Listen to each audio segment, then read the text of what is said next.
Good morning, dear friends. I welcome you all to my Institute English Cosmos and in this The Hindu vocabulary session. Today's first word is tenuous. Tenuous एक बहुत simple सा word है. कोई चीज चाहे वो रिश्ता हो चाहे वो कोई धागा हो, अगर वो कमजोर है तो उसको इंग्लिश में हम टेनुअस बोलते हैं. ठीक है, तो टेनुअस का मतलब गंभीरता नहीं लिए हुए को भी हम इंग्लिश में टेनुअस बोलते हैं.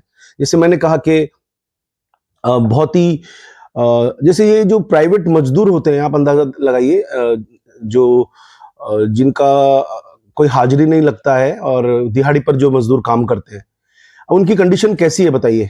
कमजोर कंडीशन है ना, उनको कभी काम मिलेगा कभी नहीं मिलेगा. तो मैं बोलूंगा कि उनकी कंडीशन टेनुअस है, प्रिकैरियस है. तो प्रिकैरियस वर्ड उसका सिनोनिम हो गया. मैंने कहा कि इस फिल्म का कोई एंटरटेनमेंट और नॉलेज का इफेक्ट दर्शकों पे नहीं पड़ेगा. एंटरटेनमेंट हो जाएगा, लेकिन ये फिल्म कोई बहुत अच्छी फिल्म नहीं, कमजोर फिल्म है. तो मैं बोलूंगा फ्लिम्जी है, सतही लेवल पर है. कांच के बर्तन, हमारे इमोशंस, छोटे छोटे बच्चों के इमोशंस जो होते हैं उनको हम इंग्लिश में बोलते हैं फ्रेजाइल. इसको फ्रेजाइल भी बोला जाता है और फ्रेजील भी बोला जाता है. अमेरिकन प्रोनाउंसिएशन है फ्रेजील. और कोई चीज जो और महत्वपूर्ण कम लगे आपको और गहरी कम हो, मजबूत नहीं हो, तो हम बोलते हैं इनसब्सटैंशियल. जैसे मैंने किसी धार्मिक संत के पॉइंट ऑफ व्यू से जो मटेरियल चीजें हैं दुनिया की, भौतिक चीजें हैं, उनको इनसब्सटैंशियल कहा जाता है. क्योंकि सब्सटेंस एक वर्ड है इंग्लिश में. सब्सटेंस का मतलब होता है किसी चीज में कोई चीज होना, तत्व होना. जैसे एक आदमी ईमानदार है और अपनी कंपनी के लिए लॉयल है, अपने परिवार के प्रति बड़ा वफादार है, अपनी पत्नी के प्रति वफादार है, बच्चों के लिए भी बहुत कुछ करता है, पर्यावरण के लिए भी, तो हम बोलेंगे कि he is a man of substance. तो मैंने कहा कि कुछ तूने जिंदगी में सब्सटेंशियल किया है कि तूने कुछ इनसब्सटेंशियली छोड़ जाएगा अपनी याद. तो इनसब्सटेंशियल टेनुअस का एक सिनोनिम हो गया. फिर एक वर्ड यूज किया है इन्होंने, वॉसिफरस. वॉसिफरस का मतलब क्या होता है? मुखर होना, शोर करना. अब जैसे किसी प्राइवेट स्कूल में किसी प्रिंसिपल ने फीस को बढ़ा दिया और सारे पेरेंट्स धरना प्रदर्शन करने आ गए. मतलब कि उनको लगा, अब जैसे ये पेट्रोल के दाम बढ़ रहे हैं और कंपनियों ने मोदी जी पे पूरा फेथ होने के बावजूद भी अब थोड़ा सा डिसेंट, यानी कि ऐसा लगने लगा है कि यार ये गलत हो रहा है. हालांकि इंटरनेशनल मार्केट के पॉइंट ऑफ व्यू से तो ये सही लग रहा है हमें. और अगर हम सब मिलकर के इसके खिलाफ आवाज उठाएं कि अभी बढ़ा दो कोई बात नहीं, लेकिन जब कंपनियों को फायदा था तब उन्होंने दाम कभी कम क्यों नहीं किए. तो हम इसको बोलते हैं कि यार लेट अस ऑल बी वॉसिफरस. उठ करके अपनी आवाज को उठाओ, बॉइस्ट्रस बन जाओ, जोर शोर से अपनी आवाज को उठाओ, स्ट्राइडेंट हो जाओ, थोड़ा सा एम्फेसिस डालो अपनी बात में, एम्फेटिक हो जाओ, शोर शराबा करो, क्लैमरस. जैसे स्कूल में बच्चे रिसेस में खेल रहे हैं, तो जिस तरह की आवाजें आ रही है उसको इंग्लिश में बोलते हैं क्लैमरस. ठीक है, तो इस तरह से इसका ऑपोजिट हो जाएगा म्यूट. भाई म्यूट है तो कोई बात कह ही नहीं रहा है, चुप है, शांत है बिल्कुल. और वॉसिफरस है का मतलब है बहुत मुखर है.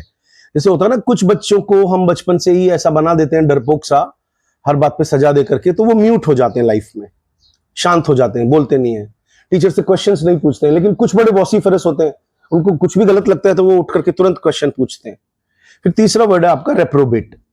रेप्रोबेट का मतलब होता है कोई भी ऐसा बंदा जो थोड़ा सा दुष्ट प्रवृत्ति का हो, समवन हु इज इमोरल, भ्रष्ट टाइप का. स्काउंड्रल बोल सकते हो, डिजेनरेट बोल सकते हो. डिबॉशी एक वर्ड है इंग्लिश में, फ्रेंच से आया है. मिसक्रिएंट और लिबर्टाइन. लिबर्टाइन वर्ड हम तब यूज करते हैं जब वो जैसे शुद्ध हिंदी में बोला जाता है ना कि वो इधर उधर संबंध बनाता फिर रहा है, मुंह मारता फिर रहा है, तब हम लोग उसको बोलते हैं कि वो बड़ा लिबर्टाइन है. तो इसका ऑपोजिट हो जाएगा वर्चुअस, गुणी व्यक्ति. फिर एक वर्ड आया है लेक्यूना. लेक्यूना हमने किसी और क्लास में भी आपको दिया था. लेक्यूना का मतलब क्या होता है? किसी चीज के बीच में कोई कमी आ जाना, रिक्तता आ जाना. जैसे मैंने कहा कि उनके भाषण में बहुत सारा लेक्यूना था, उन्होंने बहुत सारी चीजों को तो एड्रेस ही नहीं किया, वो उसको ग्लॉस ओवर कर गए. ग्लॉस ओवर करने का मतलब होता है टाल जाना. तो इसका मतलब है कि उसके बीच में खाजेम था. खाजेम का मतलब दरार भी होता है, गैप, वॉइड बोला जाता है. Omission, deficiency. डेफिशिएंसी विटामिन्स की भी होती है. ज्यादातर हम लोग वाइटामिन के लिए ही डेफिशिएंसी वर्ड यूज करते हैं। जैसे एड्स जो फुल इसका जो शॉर्ट फॉर्म है, उसमें आपको पता है एक्वायर्ड इम्यूनो डेफिशिएंसी सिंड्रोम, तो मेडिकल फील्ड में डेफिशिएंसी वर्ड ज्यादा यूज किया जाता है। लेकिन ऐसा नहीं है, कॉमर्स में भी डेफिसिट वर्ड है, वहीं से डेफिशिएंसी वर्ड निकला है, ठीक है। लेकिन लेक्यूना आप याद रखें, और लेक्यूना एक सिंगुलर वर्ड है और इसका जो प्लूरल बनता है वो बनता है लेक्यूने। फिर आता है आपका इंट्रांसिजेंट। इंट्रांसिजेंट एक कॉमन सा वर्ड है। जैसे हम बोलते हैं ना, कोई आदमी थोड़ा सा फ्लेक्सिबल है, मतलब कैसे समझाऊं कि मतलब वो अड़ियल टाइप का है, ठीक है। फ्लेक्सिबल नहीं है वो, इनफ्लेक्सिबल है, सॉरी, ठीक है। तो जैसे मैं बोलूंगा कि वो अनकॉम्प्रोमाइजिंग है, ऑब्स्टिनेट है, जिद्दी है, मतलब बहुत ज्यादा, एडमंट है, रिकैल्सिट्रेंट है, अनयील्डिंग है, वो अपने आप को कभी भी आपके सामने सौंपेगा नहीं, सरेंडर नहीं करेगा। और इसका ऑपोजिट हो जाएगा फ्लेक्सिबल। फिर एक वर्ड आया सरप्टिशियस। सरप्टिशियस का मतलब होता है बहुत ही गुप्त तरीके से, चुपके से। अब जैसे मान लीजिए मैं यहाँ पे रील बना रहा हूं और इसी कमरे में मेरे बच्चों को कुछ लेने आना हो, तो वो इस टेबल के बिल्कुल नीचे से धीरे से निकलेंगे ताकि मेरे कैमरे में ना आ जाए। तो मैंने कहा ये चुपके से तुम, बाद में मैं डांटूंगा यार मुझे डिस्टर्ब करने के लिए तुम चुपके से क्यों आ गए, है ना। स्टील दिली, जैसे चोरी के हिसाब से कोई आए। फर्टिव होता नहीं, जैसे देखते देखते ऐसे अचानक से ऐसे निगाह मारना, किसी को देख लेना चुपके से, फर्टिव ग्लैंस बोलते हैं उसको। क्लैंडस्टिन, क्लैंडस्टिन का मतलब इसका सिनोनिम है चुपके से कोई काम करना, ठीक है। और स्लाई वर्ड यूज किया जाता है, जैसे फॉक्स के लिए स्लाई वर्ड यूज करते हैं, देखते देखते ही वो कुछ चालाकी कर जाती है, ठीक है। और कॉवर्ट का मतलब है छुपा हुआ। मैंने कहा कि उसकी कॉवर्ट फीलिंग्स बड़ी खतरनाक है। वो दिखने में तो अच्छा है, ओवर्ट। कॉवर्ट और ओवर्ट दो सिनोनिम्स है, एंटोनिम्स है एक दूसरे के। ओवर्ट का मतलब स्पष्ट बिल्कुल सामने, और कॉवर्ट का मतलब गुप्त, छुपा हुआ, ठीक है। इन वर्ड्स के साथ मैं आपको आज देता हूं थोड़ी सी ग्रामर की जानकारी, जो मैंने प्लान किया कि मैं रोज आपको कुछ ना कुछ ग्रामर के टिप्स दूंगा। देखिए, एक पोस्ट पोज्ड एडजेक्टिव्स नाम का कॉन्सेप्ट होता है। एडजेक्टिव, एडजेक्टिव नहीं बोलते हैं इंग्लिश में, क्या बोलते हैं? डी और जे का जब प्रोनाउंसिएशन आता है तो जैसे एडजेसेंट ना बोल के क्या बोला जाता है? एडजेसेंट, यानी कि पास वाला, बगल वाला। तो आपने नोटिस किया होगा कि इंग्लिश में विशेषण जो है वो नाउन के पहले आता है। Adjective mostly comes before noun. जैसे मैंने कहा गुड बॉय, ठीक है। जैसे मैंने कहा कि ब्यूटीफुल गर्ल। लेकिन एक सिचुएशन में हम लोग एडजेक्टिव को नाउन के बाद भी यूज करते हैं। तो उसमें जैसे आपको मैं सबसे फेमस एग्जांपल्स दे रहा हूं।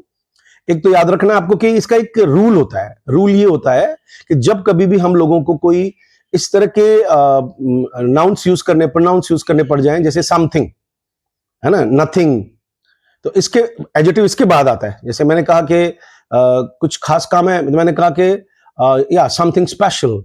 स्पेशल समथिंग नहीं बोलते हैं, याद रहेगा ना। तो इससे आपको एक आइडिया मिल जाएगा कि अच्छा अच्छा ये कारण है। फिर इसके अलावा आपको एक बहुत फेमस एग्जांपल देता हूं कि जब पिछली बार जब प्राइम मिनिस्टर का मतलब इलेक्शन हुआ था और उन्होंने, पार्टी ने मिलकर चुन तो लिया था कि भाई यही मोदी जी प्राइम मिनिस्टर बनेंगे, लेकिन शपथ जब तक नहीं ली, अखबारों में आ रहा था प्राइम मिनिस्टर इलेक्ट। और जैसे शपथ ले ली तो आ गया इलेक्टेड प्राइम मिनिस्टर, ठीक है।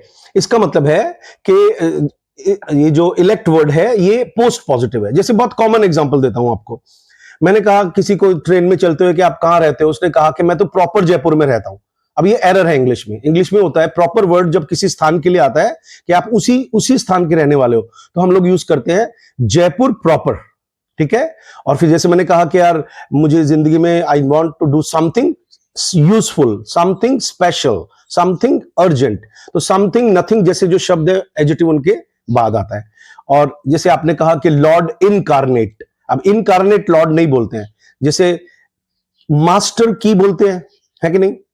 और जैसे हम बोलते हैं कि पोस्ट मास्टर, अब देखो मास्टर की में तो मास्टर की के पहले आ रहा है, एडजेक्टिव है, लेकिन पोस्ट मास्टर में जो मास्टर वर्ड है वो बाद में आ रहा है।